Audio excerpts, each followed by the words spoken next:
पाठ 6 दीपदान। डॉक्टर रामकुमार वर्मा द्वारा लिखित दीपदान एक प्रसिद्ध ऐतिहासिक एकांकी है। इस एकांकी में राजपुताने की एक गोरखपुर घटना को आधार बनाया गया है। राजपुताना का इतिहास त्याग और बलिदान का इतिहास रहा है। देशभक्ति, राज्य भक्ति और कर्तव्य पालन के लिए यहाँ एक से बढ़कर एक बलिदान हुए हैं। इस एकांकी में पन्ना धाय के महान बलिदान को चित्रित किया गया है। कर्तव्य की बलिवेदी पर वे अपने पुत्र का उत्सर्ग सहर्ष कर देती है और राज सिंहासन के वास्तविक उत्तराधिकारी संग्राम सिंह के पुत्र कुंवर उदय सिंह के प्राणों की रक्षा करती है। पृथ्वी सिंह का दासी पुत्र बनवीर कुंवर उदय सिंह की हत्या करके चित्तौड़ की गद्दी हथिया लेना चाहता है। इसलिए वे मयूर पक्ष नामक कुंड में दीपदान उत्सव का आयोजन करता है। पन्ना धाय बनवीर के सभी प्रयासों को बड़ी चतुरता से विफल कर देती है और राजकुमार के प्राणों की रक्षा करती है। आगे हम एकांकीकार का परिचय पढ़ेंगे। एकांकीकार का परिचय। डॉक्टर रामकुमार वर्मा का जन्म 15 नवंबर सन 1905 को मध्य प्रदेश के सागर जिले में हुआ था। इनकी प्रारंभिक शिक्षा सागर में तथा उच्च शिक्षा प्रयाग विश्वविद्यालय में हुई। नागपुर विश्वविद्यालय से इन्होंने पीएचडी की उपाधि प्राप्त की। वर्मा जी प्रयाग विश्वविद्यालय में हिंदी विभाग के अध्यक्ष भी रहे। सन 1963 में भारत सरकार से उन्हें पद्म भूषण की उपाधि में अलंकित किया। छात्रावास से ही वे रंगमंच से जुड़े हुए थे, इसलिए इनके नाटकों तथा एकांकियों में अभिनेता का गुण प्रचुर मात्रा में विद्यमान रहता है। आप बहुमुखी प्रतिभा के धनी थे। इन्होंने काव्य, नाटक, निबंध, आलोचना जैसी विधाओं पर अपनी लेखनी चलाई। वर्मा जी को हिंदी नाटकों का जनक कहा जाता है। इनके अधिकांश नाटक ऐतिहासिक तथा सामाजिक समस्याओं से जुड़े होते हैं। इनकी प्रसिद्ध रचनाएं हैं पृथ्वीराज की आंखें, चाची मां, रेशमी टाई, सप्त किरण, कौमुदी महोत्सव, दीपदान, चित्ररेखा, जूही के फूल, जौहर आदि। पात्र परिचय। कुंवर उदय सिंह चित्तौड़ के स्वर्गीय महाराणा सांगा का सबसे छोटा पुत्र, राज्य का उत्तराधिकारी, आयु 14 वर्ष। पन्ना धाय मां खींचो जाति की राजपुतानी, कुंवर उदय सिंह की संरक्षण करने वाली धाय, आयु 30 वर्ष। सोना रावल स्वरूप सिंह की लड़की, अत्यंत रूपवती और नटखट, कुंवर उदय सिंह के साथ खेलने वाली, आयु 16 वर्ष। चंदन धाय मां का पुत्र, साहस और स्नेह का प्रतीक, आयु 13 वर्ष। सामली अंतापुर की परिचारिका, आयु 28 वर्ष।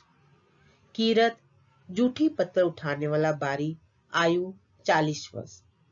बनवीर महाराणा सांगा के भाई पृथ्वीराज का दासी पुत्र, क्रूर और विलासी, आयु 32 वर्ष।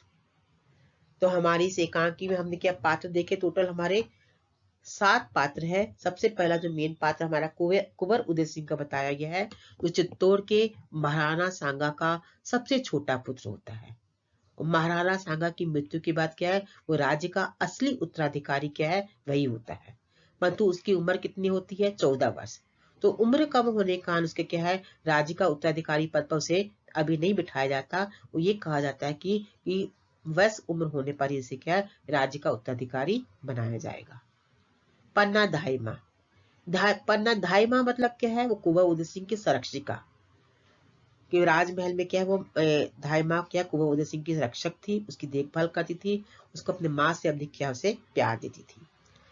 तो पन्ना धाय मां की जाति का नाम क्या बताया? खींचो जाति की राजपुतानी थी। राजपूत मतलब घराने की थी वो कुंवर उदय सिंह का संरक्षण करने वाली थी और उसकी उम्र कितनी थी? 30 वर्ष बताई गई है।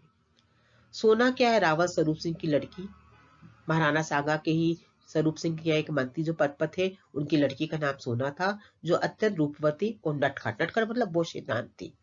परंतु कुंवर उदय सिंह सर वो खेलने वाली थी। मतलब कुंवर उदय सिंह के मतलब क्या, वो राजमहल में रहती थी। कुंवर उदय सिंह की उम्र क्या बताई, 14 वर्ष, और उसकी उम्र क्या है, 16 वर्ष।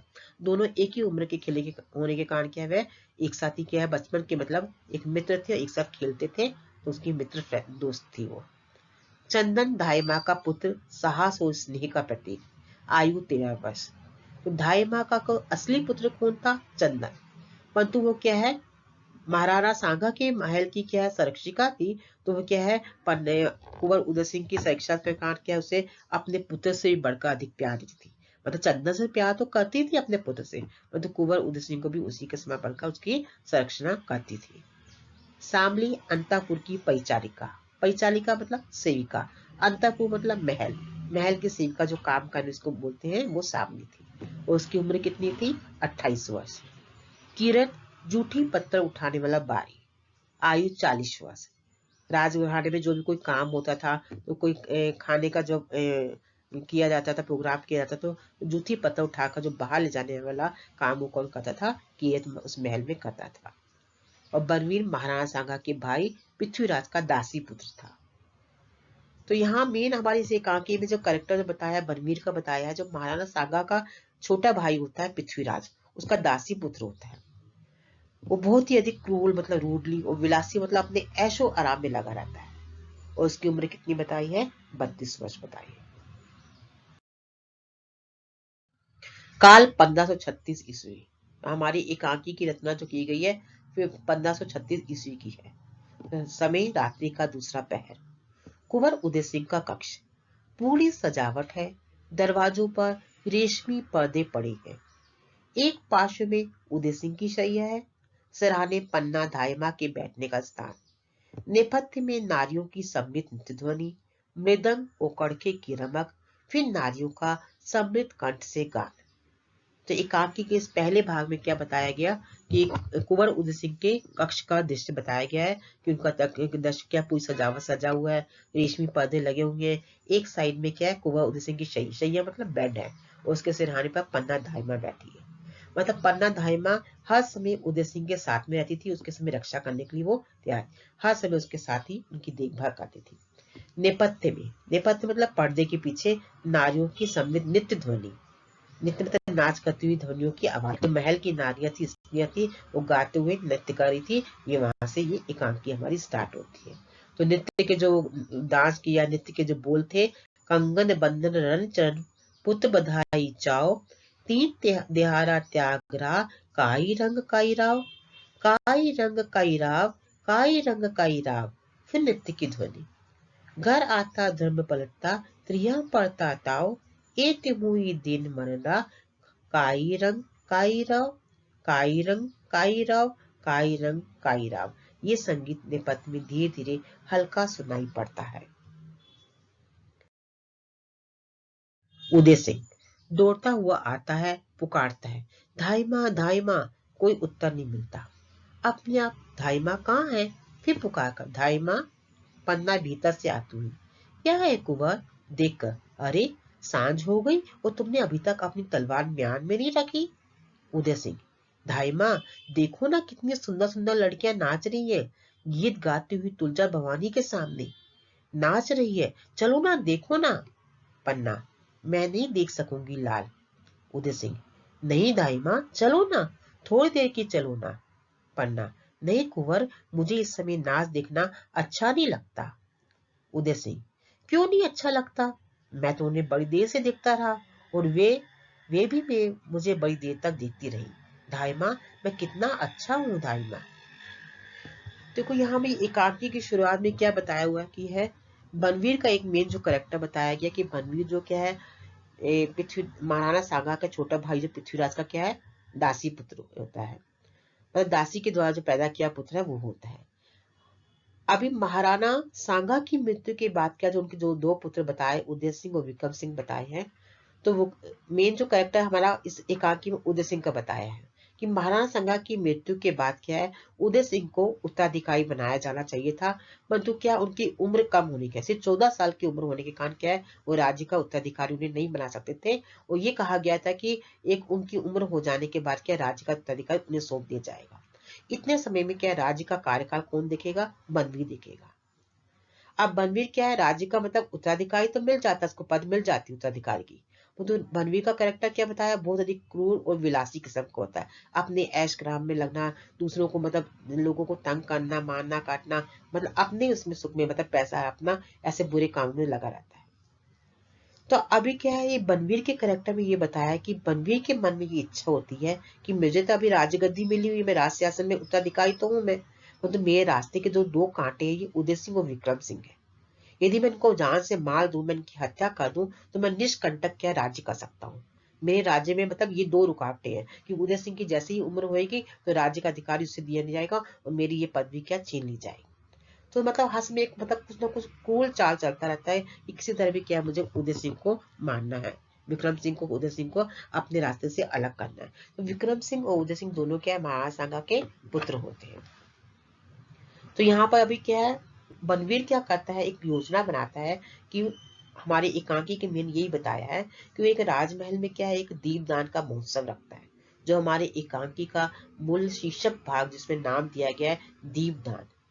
दीपदान मतलब क्या है, दीप का दान करवाता है। तो महल में जो एक तुलजा भवानी का मंदिर होता है, तो मयूर पक्ष कुंड, एक कुंड होता है, जल कुंड, उस जल कुंड में क्या दीपदान का महोत्सव रखता है।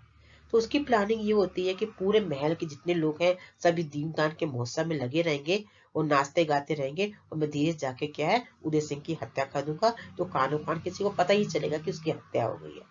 वो कि सब क्या है इस महोत्सव में लगे रहेंगे, तो किसी को मेरे पर विश्वास ही नहीं हुआ कि मैंने हत्या की है। तो ये प्लानिंग वो बनाता है। तो अभी यहाँ पर जो पर्दे के पीछे जो नाच गाने की आवाज आ रही है, ये तुलजा भवानी के समय स्त्रियां क्या नाच रही है। तो जब आवाज सुनकर क्या है, उदय सिंह क्या पन्ना से कहता है कि मुझे भी क्या है इन लड़कियों को नाच देखने जाना है। परंतु पन्ना दाहिमा का कैरेक्टर ये बताया है कि वो उदय सिंह की संरक्षिका तो है, मतलब वो उसका राज्य के प्रति, अपने देश के प्रति इतना प्रेम बताया है कि कुछ भी करे वो क्या है, हर समय क्या है बनवीर की चाल को पहचानती है। वो समझती है कि बनवीर कोई चाल चलेगा और क्या है उदय सिंह की हत्या कर देगा। इसलिए जहां भी कुछ मतलब है कि उदय सिंह की हर समय देखभाल करी थी, जब उदय सिंह कहते मेरे को बाहर जाना है तो उस जाने की अनुमति नहीं देती। उसके मन में क्या एक शक की भावना रहती है, नहीं बाहर जाएगा तो कुछ ना कुछ क्या हो जाएगा। इसलिए क्या उदय सिंह को उस नृत्य के प्रोग्राम में जाने के लिए मना करती है। अन्ना, बहुत अच्छे हो, तुम तो चित्तौड़ के सूरज हो, महाराणा सांगा के छोटे कुंवर, सूरज की तरह तुम्हारा उदय हुआ है, तभी तो तुम्हारा नाम कुंवर उदय सिंह रखा गया है। देखो जब अब उदय सिंह पन्ना से कहता है कि माँ धाई माँ मुझे बाहर जाना है, धाई माँ मना करती है, तो पन्ना मतलब से प्यार से समझाती है कि तुम कितने अच्छे हो, तुम तो चित्तौड़ के सूरज हो।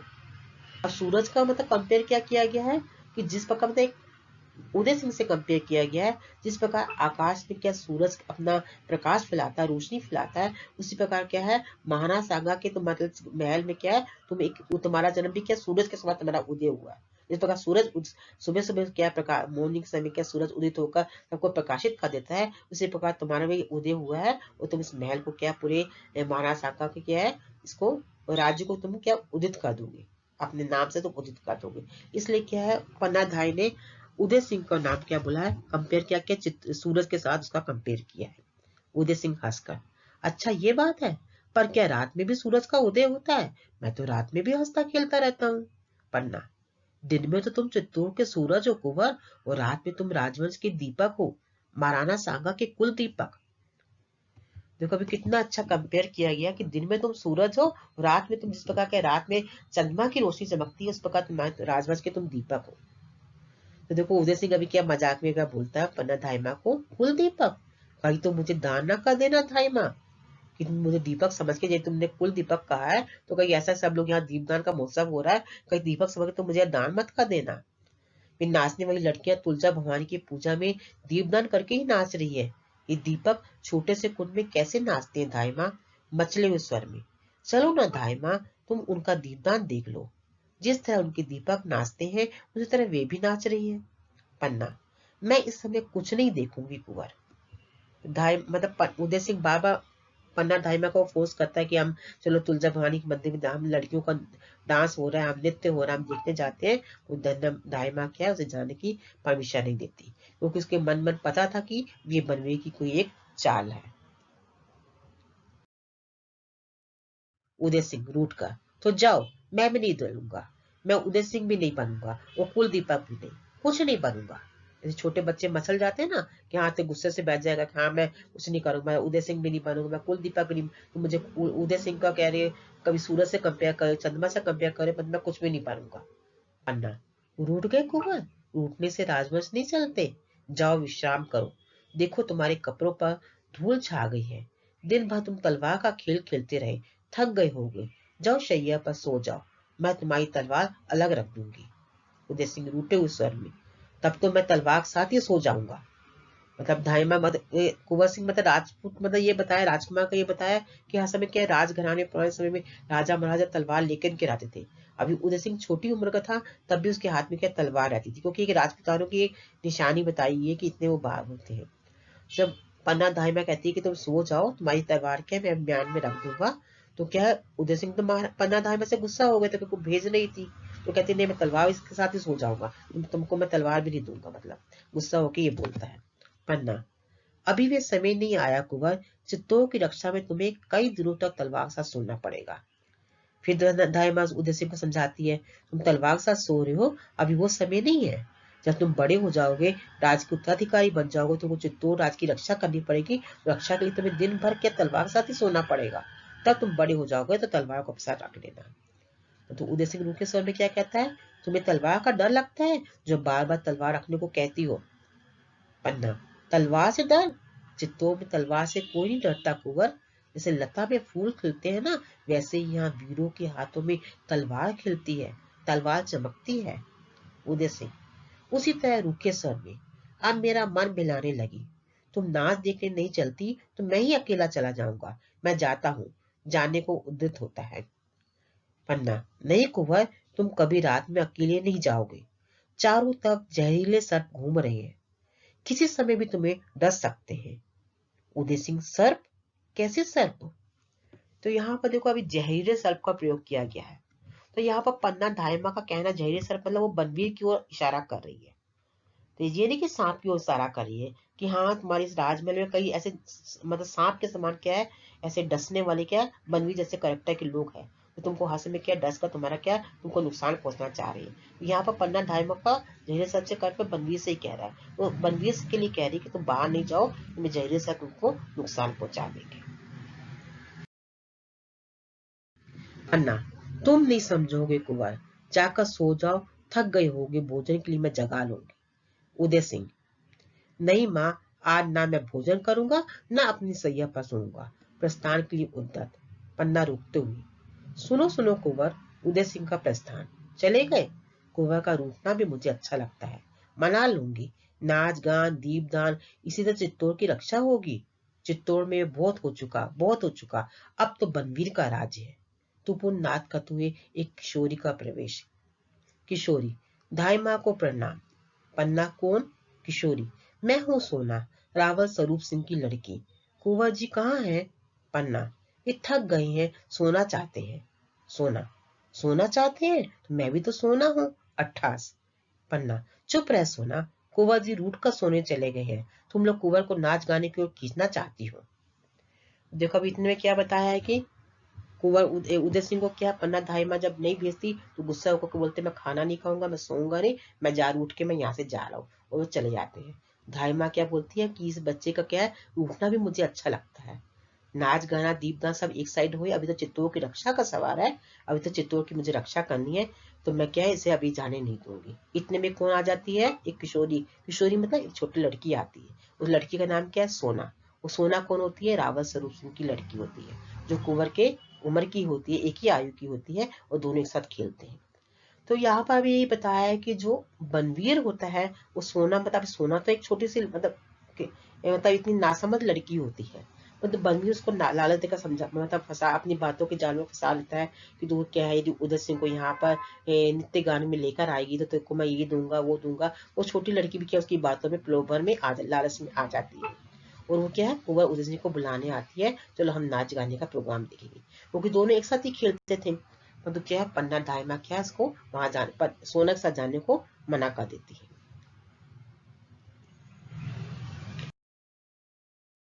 सोना, क्या तुलजा भवानी के सामने नाचना कोई बुरी बात है?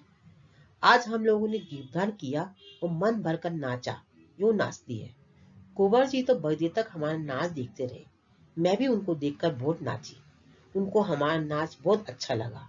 देखो पैरों की ताल, नुपुर की झनकार। नुपुर मतलब पायल, जो पैर में पहनते हैं ना पायल, जैसे नाच गाते तो पैरों की घुंघरूओं की आवाज आती है, वैसे घुंघरू की आवाज करके बताती है वो।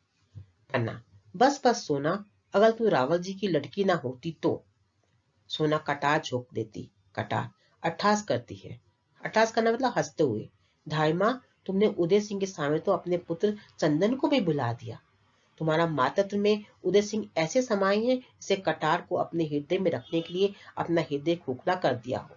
हंसती है। खोखला? ये कविता रहने दे, जानती नहीं बनवीर का राज्य है। यहाँ पर सोना क्या बोल रही, धाइमा को क्या बोल रही है, तुम तो उदय सिंह को के सामने तो अपने पुत्र चंदन को भी तुम बुला दे रही हो। पूरे दिन तुम उदय सिंह के सामने ही घूमती रहती हो, और तुम्हारा बेटा क्या कर, तो अपने बेटे की तरफ ध्यान नहीं देती। तुम अपने पुत्र को भी तुम बुला रही हो। है तुम्हारा माता तो पूरा मातृ मतलब मातृ प्रेम की भावना तुम्हारे उदय सिंह में समाई हुई है। जिस प्रकार एक कटार में क्या है, कटार को अपने हृदय से बोलते हैं। कटार और म्यान क्या हुआ, जैसे तलवार होती है, तलवार को किसमें रखते हैं, म्यान के अंदर रखते हैं। तो बताया जिस प्रकार क्या है, एक तलवार क्या है, एक म्यान जो होती है तलवार को अपने अंदर रखने के लिए अपने आप को खोखला बना देती है। मतलब जब म्यान होती है खोखली होती है, उसमें तलवार अच्छे से समा जाती है। उसी प्रकार तुमने क्या है, उदय सिंह को अपने क्या है अंदर समा के रखा है। ऐसे सोना क्या है उस पर उदय सिंह पन्ना दाइमा को कहती है। सोना, ओ हो बनवीर, तुम्हें श्री महाराज बनवीर कहो। बांगड़ के इलाके में वे हाथी घोड़े की झूल लाए थे। हाँ झूल, इतनी बड़ी। हमारे लिए तो वो एक रेशम की झूल लाए थे। उन्हें सिर से ओढ़कर नाचने में ऐसा लगता था जैसे मकड़ी के जाले के आर पार चंद्रमा की किरणें ठिठक रही हो। हाँ, अब यह देखो सोना क्या बोल रही है इसको, पन्ना धाइमा को, बनवीर को क्या बोलती है, महाराज बनवीर कहो। तुम बनवीर मत बोलो, महाराज कह के बोलो उनको। ये बांगड़ के इलाके में, मतलब उनको बता रही कि बनवीर ने उसको क्या क्या ला कर दिया, उसे बताती है। बांगड़ के इलाके में एक जगह का नाम बताया है, वो हाथी घोड़े की झूल लाई थी। झूल मतलब हाथी घोड़े के ऊपर जो एक बैठने के लिए जो सीट ने जो गद्दी होती है, तो ऐसे क्या है रेशम वो गद्दी लेकर आए थे। और इसकी झूल मतलब बहुत बड़ी थी। और बोलते हैं हमारे लिए भी क्या रेशम की झूल लाए, एक दुपट्टा रेशम की चुन्नी है जो लेकर आए, जो सिर से ओढ़कर हम लोग नाचते हैं, तो जैसे उस मकड़ी के आपा मतलब उसमें हमको ऐसी वो मतलब ट्रांसपेरेंट है कि हमके आर पार सब कुछ दिखता है। चंद्रमा ऐसा लगता है जैसे हम चंद्रमा की किरणें आपके साथ हम तिलक रहे हैं। मतलब ऐसा पन्ना धाइमा को मतलब एक बता रही है कि बलवीर एक बहुत अच्छा आदमी है, उसे हमारा इतना ख्याल रखता है। हाथी घोड़े के लिए भी झूल लाया, हमारे लिए भी रेशम की झूल लाया, मतलब ऐसा हमको सब कुछ देता है। तो पन्ना क्या बोलती है आगे, बहुत नाचती हूँ बनवीर की तुम पर बड़ी कृपा है। सोना, द्रौपदी के जी की तरह। आज प्रातः का उनने मुझे बुलाया और कहा, धाइमा तुम बुरा तो नहीं मानोगी। और पन्ना ने सोना को क्या बोला, तुम पर तो बनवीर की बहुत बड़ी कृपा है। तो सोना क्या बोलती है कि मुझे आज सुबह क्या बनवीर ने बुलाया और एक बात कही, क्या मैं तुमको वो बात बताऊंगी, तुम बुरा तो नहीं मानोगी। पन्ना, मैं क्यों बुरा मानूंगी। सोना, उन्होंने कहा महल में धाई माँ अरावरी पहाड़ बनकर बैठ गई है। अरावरी पहाड़ हंसती है और तुम लोग बनास नदी बनकर बहो ना। खूब नाचो गाओ। यो आज कोई उत्सव का दिन नहीं था, फिर भी उन्होंने कहा मेरे बनवाए हुए मयूर पक्ष कुंड में दीपदान करो। मालूम हो जैसे भव सागर में आत्माएं तैर रही हो, या जैसे मेघ पानी पानी हो गई हो और बिजलियां टुकड़े टुकड़े हो गई हो। पन्ना, बड़ी उमंग में हो आज। सोना, दीपों के साथ उमंगे भी लो लेने लगी है धाई माँ। सारा जीवन ही एक दीपावली का त्योहार बन गया है। पन्ना, तो यही त्योहार मना रही हो तुम। देखा भी क्या मतलब सोना ने क्या बोला कि सुबह मेरे को प्रातः का बुलाकर पनवी ने क्या कहा कि धाई माँ जो है एक अरावली पहाड़ बनकर खड़ी है। अरावली पहाड़, पहाड़ मतलब एक माउंटेन का नाम है, अरावली नाम है। जिस प्रकार पहाड़ क्या है, रास्ते में अड़ंगा बना के खड़ा, युद्ध की जब लड़ाई के समय होता है तो पहाड़ रास्ता रुक कर खड़ा, दुश्मन की सेना आ नहीं सकती तो रुकावट बनकर खड़ा होता है। तो बनवीर कह रहा है कि इसी प्रकार मेरे रास्ते में क्या है, एक पहाड़ बनकर कौन खड़ी है, धाई माँ खड़ी है। कि मैं उदय सिंह के पास जाना चाहता हूँ, उसको मारना चाहता हूँ, परंतु क्या है अरावली पहाड़ बनकर क्या है धाइमा क्या इसको उदय सिंह की रक्षा करती रहती है। ये बात कौन बताती है? सोना बताती है बनवी ने मुझे ऐसा कहा। जब सोना ने कहा कि बनवी ने कहा उसे अरावली पहाड़ कहा है, तो आगे धाइमा क्या बोलती है, यदि मैं पहाड़ हूं तो बनासती बन जाऊं। बनासती मतलब वो पहाड़ के पास से जाने वाली एक नदी का नाम था। इस प्रकार नदी क्या है, उसके रास्ते में कितने भी तुम लोग को भी मालूम होगा, नदी के पास कितने भी रास्ते अड़ंगे आ जाए, कितने भी कुछ कांटे आ जाए, उनको पार करते हुए नदी अपना रास्ता क्या खुद निकाल लेती है। पानी कहीं ना कहीं से पहाड़ों को पार करके पानी के बह जाता है। तो मतलब धाइमा ने यही कहा, यदि मैं पहाड़ हूं तो तुम नदी बन जाओ, नदी बनकर बहो, है खूब नाचो गाओ, मतलब ऐसा है। तो ऐसे करके कंपेयर किया गया है। तो पन्ना कहती है बड़ी उमंग है आज, मतलब वो कह रही कि तुम बनवीर की बातों में इतनी आई हो, तुम्हारे मन में तो बहुत उमंग है। सोना क्या कहती है, दीपों के साथ उमंगे भी लूटने लगती है। दीपक की लो जलती है उस प्रकार हमारी उमंगी, उमंगी मतलब हमारी आशाएं, कि जो हमको बनवीर ने लालच दिया है, तो उन आशाओं में दीपक की तरह मेरी आशाएं भी बढ़ रही है कि मैं ऐसा करूंगी तो बनवीर मुझे ये देगा। मतलब एक तरह से उसके मन में प्रलोभन में आई हुई थी। वैसे सोना ऐसा नहीं था, वो मतलब उसको बचपना था, उसको समझ नहीं थी, सिर्फ उसको लालच आ रहा था कि हाँ बनवी मुझे ये सब देगा, मेरे साथ ऐसा करेगा।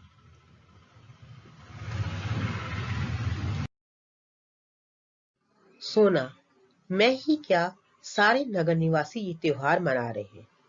नहीं मना रही हो तो तुम, धाइमा तुम, पहाड़ बनने से क्या होगा, राजमहल पर बोझ बन जाओगी, बोझ। और नदी बनो तो तुम्हारा बहता हुआ बोझ पत्थर भी अपने सिर पर धारण करेंगे, पत्थर भी। आनंद और मंगल तुम्हारे किनारे होंगे, जीवन का प्रभाव होगा, उमंगों की लहरें होंगी जो उठने में गीत गाएंगी, गिरने में नाच नाचेगी। गीत और नाच धाइमा, गीत और नाच, जैसे सुख और सुहाग एक साथ हंस रहा है। और जब दीपदान का दीपक अपने मस्तक पर लेकर चलोगी धाइमा, तो ज्ञात होगा धाइमा जैसे शुक्र तारे को मस्तक पर रखकर उषा आ रही है। तो यहाँ पे सोना क्या है, धाइमा से क्या क्या बोल रही है कि तुम ये बनवीर जो तुमको कह रहा है, तुम क्या है अरावली पहाड़ बनकर खड़ी हो, तुम क्या है ये तुम ऐसी पहाड़ बनकर खड़ी रहोगी तो क्या है तुम राजमहल पर बोझ बन जाओगी, है तो तुम एक नदी बनकर तुम बहो तो तुम्हारा बोझ का क्या है, पत्थर भी तुम्हारे सिर पर अपने धारण कर लेंगे। नदी बनोगी तो बहती हुई क्या है, मतलब कहने का तात्पर्य यह है कि तुम बनवीर की बातें तुम मानती जाओ तो तुम्हारे सारे जीवन में क्या आनंद और मंगल होंगे। बनवीर तुमको बहुत सारे जीवन में खुशियां देगी, तुम्हारे जीवन का प्रभाव होगा, उमंगे की लहरें तुम्हारे गीत गाएंगी, ठीक है। उसके मतलब ऐसा उसको बनवीर का लालच देती है सोना आकर, परंतु धाइमा क्या उसकी बातों में नहीं मानती है। पन्ना, बनवीर के अनुग्रह ने तुम्हें पागल बना दिया है सोना। सोना, धाइमा, पागल कौन नहीं है, महाराणा विक्रमादित्य अपने 7,000 पहलवानों के साथ पागल है, मल क्रिया ही तो उनका पागलपन है। महाराज बनवीर महाराणा विक्रमादित्य की आत्मीयता से पागल है, वे विक्रमादित्य के अंतःपुर में प्रलाप करते हैं, ये आनंद ही उनका पागलपन है। सारा नगर आज के त्योहार में पागल है, तुम कुंवर उदय सिंह के स्नेह में पागल हो, और मैं हंसकर, मेरी कुछ ना पूछो धाइमा, मैं तो इन सबके पागलपन में पागल हूँ। तुम चाहे जो कहो, हाँ तो कुंवर उदय सिंह कहाँ है। पन्ना, कुंवर उदय सिंह को छोड़ो सोना, ये बहुत थक गए हैं, अब तो सो रहे होंगे, तुम जाओ, यही कहीं तुम्हारा पागलपन कम ना हो जाए। तो अभी क्या है, जब धाइमा पन्ना सोना को कहती है तुम बनवीर के अनुग्रह से तुम पागल हो गई, मतलब अनुग्रह मतलब जो तुमको रिक्वेस्ट कही जा रहा है तुम उसकी बातों में लालच में आ रही हो, और तुम उसके क्या है उसकी लालच में तुम पागल बनी जा रही हो। तो सोना क्या कहती है कि पागल कौन नहीं है, इस महल में तो मेरे को सभी क्या पागल बने दिख रहे हैं। महाराणा विक्रमादित्य का उदाहरण देती है, वो अपने क्या 7,000 पहलवानों के साथ पागल है। मतलब यहाँ पर महाराणा विक्रमादित्य का ये कैरेक्टर बताया है कि जो जब वो राजा के पद में थे तो मतलब राज्य काज की तरफ उनका ध्यान नहीं था, वो सिर्फ मलक्रिया में, मलक्रिया था ना कुश्ती का खेल ही, मतलब वो खिलाते थे। उन्हें अपने महल में क्या है मतलब 7,000 पहलवान रखे हुए थे, तो 7,000 पहलवानों के साथ ही वो मलक्रिया में ही रहते थे, तो मलक्रिया ही उनका पागलपन था। महाराज बनवीर महाराणा विक्रमादित्य की आत्मीयता से पागल थे, है मतलब सबको मतलब बोला कि विक्रमादित्य पागल थे, बनवीर पागल है और क्या है ये विक्रमादित्य के अनंतपुर में प्रलाप करते हैं, आनंद उसका पागलपन है। सारा नगर आज के त्योहार में पागल है, तुम उदय सिंह के स्नेह में पागल हो, और मैं क्या है इन सब के पागलपन से पागल। मतलब ऐसा सोना क्या है अपनी बातों में क्या है धाइमा को कहती है। तो आखिर पन्ना क्या कहती है, सोना को कहती है उदय सिंह को छोड़ो, जाओ यहाँ से, कहीं तुम्हारा ये पागलपन यहाँ आकर कम ना हो जाए। तो